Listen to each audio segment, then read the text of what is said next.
Arya came from the shining world of Lurea, a planet where light itself was alive. Her people were known for their glowing skin and bright energy that could heal, build, and protect. But now their world was dim. The war had taken everything. The skies that once shimmered in gold were covered in smoke. The people who once walked with pride now hid in dark shelters, afraid that their light would attract the enemy. The Drex Dominion had destroyed half their cities, and every day the glow of her people faded a little more. Arya was part of the royal line of Lurea, born with one of the strongest light auras. But even hers had grown weak. Her parents, the High Council members, believed that a union with another species might bring new hope. Humans, they said, were strong in spirit, though they lacked light. The council arranged a marriage between Arya and a man from Earth, someone who represented humanity's effort to save what was left of peace. His name was Thomas Hale. He was not a warrior or a leader. He was an engineer, a man who worked with machines and numbers. Arya had expected someone more extraordinary. When Thomas arrived, she saw nothing special in him. His hair was brown and simple, his hands rough from work. He smiled politely, spoke softly, and bowed when they met. To Arya, he looked like a man who had nothing to offer a dying world. She thought humans were strange creatures, so small, so fragile, and yet they spoke of hope like they could rebuild stars. She accepted the union because duty demanded it, not because she believed it would matter. Days passed after their ceremony, and Thomas spent most of his time in the lower levels of the capital city. Arya often found him surrounded by metal parts, old wires, and crystal fragments that no Lurian cared about anymore. He would hum to himself while he worked. Sometimes he would bring her tea, saying, "You look tired. You should rest." His voice was kind, almost too kind for someone living in such a broken world. Arya would thank him, though deep down she didn't understand him.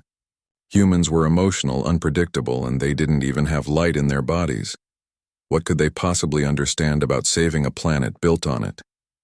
One night, the power shields around the capital began to flicker. The Lurian defense towers went dark one by one.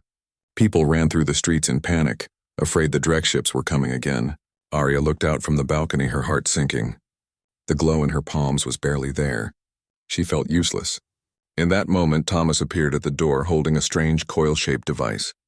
"I need to see your energy crystal," he said calmly. Arya frowned.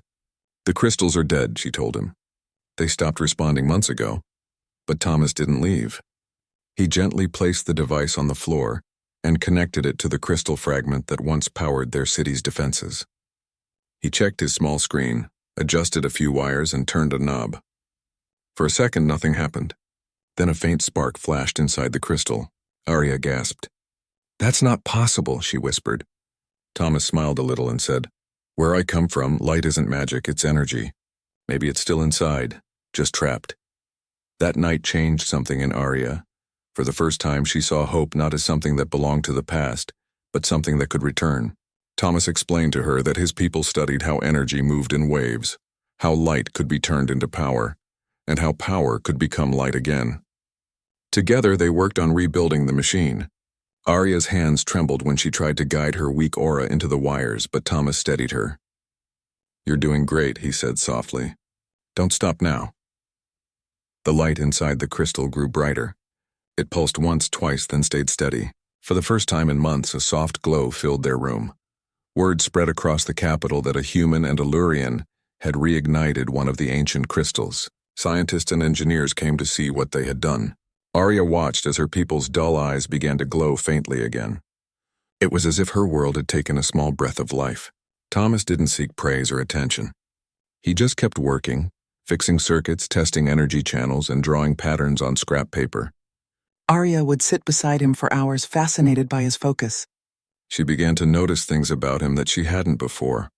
The quiet determination, the patience in his hands, the way he smiled when something finally worked.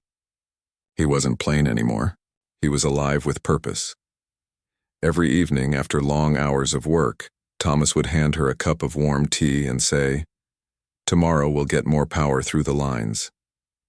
And somehow, she believed him. Their strange partnership turned into friendship. Arya started asking questions about Earth, about how humans survived without light. Thomas told her stories about cities filled with electric lights, about oceans that reflected the moon, and about people who never gave up even when everything seemed lost. His words made her see humanity not as fragile, but as strong in a different way. Weeks passed, and together they built something new, a bridge between science and energy, between faith and physics. But just as the system was ready to power the entire capital, the Drek ships returned. Black dots appeared in the red sky, growing larger every second. The warning sirens echoed through the city. The people ran to the shelters again. The High Council ordered the evacuation of all civilians. Arya grabbed Thomas's hand and said, "You must go. The Dreks destroy everything they touch. If you stay, you'll die," but Thomas shook his head. "If I leave, everything we built will fail," he said. "You said your people's light comes from within. Maybe now it needs both of us." Arya felt her throat tighten. She had never met anyone who spoke with such calm strength. As the sky burned with enemy fire, Thomas and Arya ran back to the laboratory where the main crystal stood. The walls shook as explosions hit the outer city. Thomas worked quickly, connecting power lines and setting up energy conduits. Arya tried to help, channeling the last bit of her fading glow into the machine. The hum grew louder, brighter, almost alive. Outside, Drek ships fired beams toward the city's heart.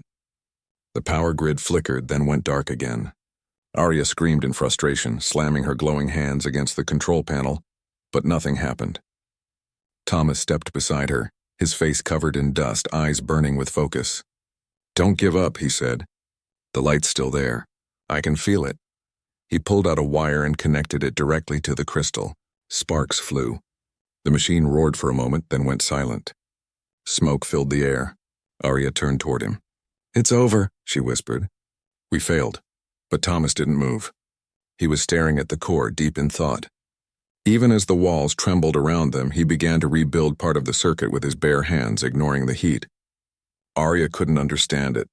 This man who had no light inside him, no power like hers, refused to stop trying. She reached out to touch his arm, and for a brief moment she felt something strange. A warmth not from her energy, but from his heartbeat. It was strong, steady, human. The room shook again. Thomas turned his head and said quietly, "Go to the shelter, Arya." She shook her head. "Not without you." He gave a small smile, one that was both tired and kind. "Then help me. One last time." Together they knelt before the dying crystal, the last hope of Lurea. Arya placed her hands on it, closing her eyes, letting every memory, every piece of love, fear, and hope flow out of her. Thomas touched the same crystal, his hand steady despite the chaos. The machine hummed again faintly like a heartbeat. Arya's glow mixed with the spark from his device, forming a strange new light that neither of them had ever seen before. The air around them began to shimmer. For a brief second, Arya thought she saw the shadows retreating. Then the power cut again and everything went dark. She fell to the floor, gasping. The last thing she saw before losing consciousness was Thomas still working in the smoke, connecting wires with trembling fingers, whispering to himself, "There's still light somewhere. We'll find it." When Arya woke, everything was quiet. The once bright halls of the capital were covered in dust and smoke. The air felt heavy and the ground shook slightly from faraway explosions. She blinked a few times and realized she was lying near the broken energy chamber. The great crystal in the middle of the room was cracked and dark again. For a moment she thought Thomas was gone. Panic rose in her chest. She called his name, her voice trembling. "Thomas, where are you?"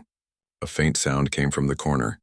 She turned and saw him still there, half buried under fallen metal panels. His hands were burned, his face pale, but he was still breathing. Arya rushed to him and carefully removed the pieces of metal covering him. "Why didn't you leave?" she whispered, tears filling her eyes. Thomas gave a small, weak smile. "Because we were close," he said softly. "The light. It almost worked."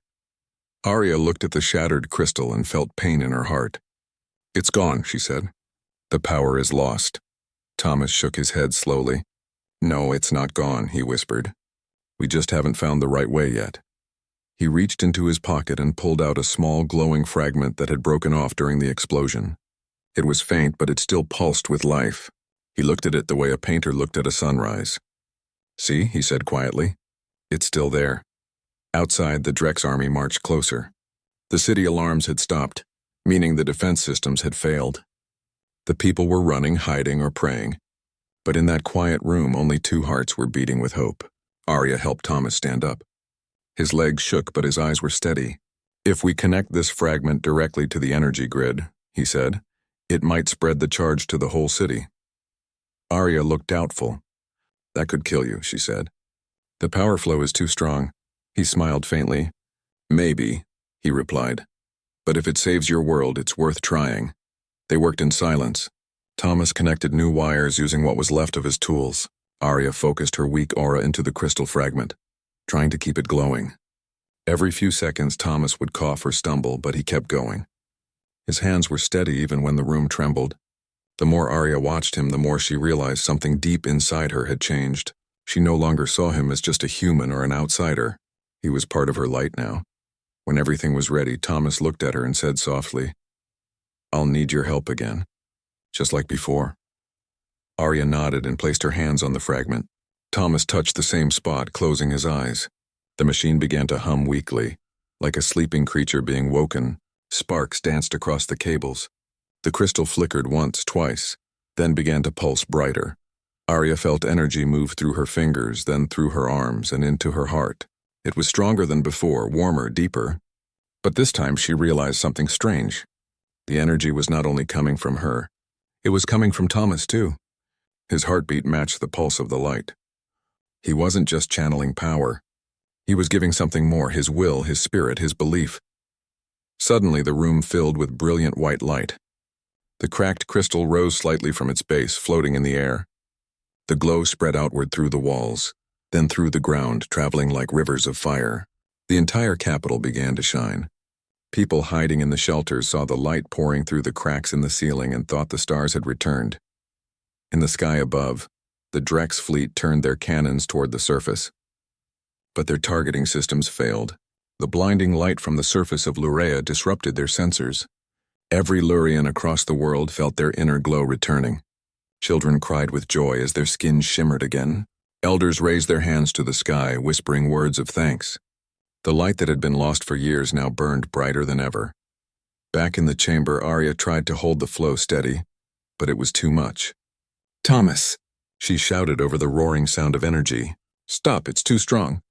He looked at her and smiled calmly. "It's working, Arya, don't stop now." His voice was soft but full of power. The light around them grew until it was almost impossible to see.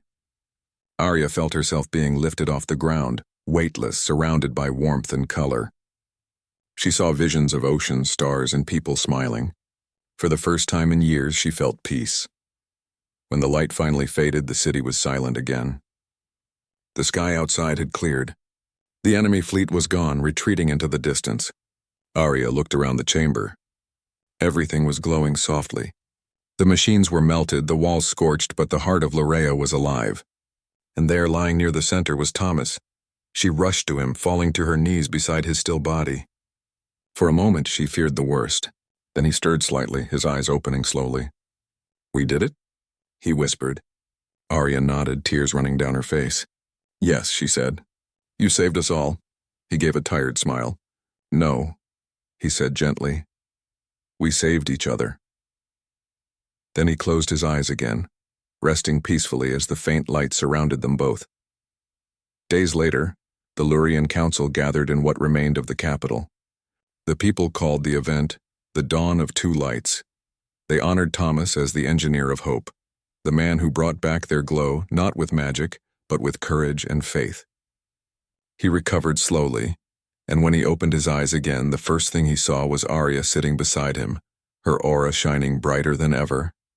She looked at him and said softly, "When I first met you, I thought you were ordinary, but you showed me what true light means." Thomas laughed weakly. "Ordinary is all I ever was," he said. "Maybe that's what made it work. Light comes from believing there's something worth saving." Arya took his hand and held it tightly. "You've changed everything," she said. "For all of us." In the months that followed, humans and Lurians worked together to rebuild the cities. The new energy network used both Lurian crystals and human engineering, creating a balance between heart and science. The night skies of Lurea were filled with gentle lights that never faded again. Children would often ask their parents how the light had returned, and they would tell them the story of a human who refused to give up, even when the world was falling apart. Arya stayed by Thomas's side through it all. They built a home near the edge of the capital, where the land met the glowing rivers of energy. Sometimes they would walk under the stars, holding hands, watching the light dance in the sky. One evening, Arya said quietly, "I used to think light only belonged to my people, but now I know. It belongs to everyone who carries hope inside." Thomas smiled and looked up at the stars. "Maybe that's what makes humans and Lurians alike," he said. "We both chase the light." Years later, the two became symbols of unity. Their story was carved into crystal walls across cities, a reminder that even in darkness, a simple human heart could change a world. People would come from far places to see the chamber where the first spark was born. It was no longer just a lab. It was a place of peace. Arya often stood there alone thinking about that night, the warmth of his hand, the courage in his eyes. She would touch the crystal, which now glowed softly all the time, and whisper, "Thank you, Thomas. You were never plain. You were the light I needed." And in the quiet hum of the crystal, she could almost hear his voice replying, gentle and warm, "We found the light, Arya. Even in the ordinary,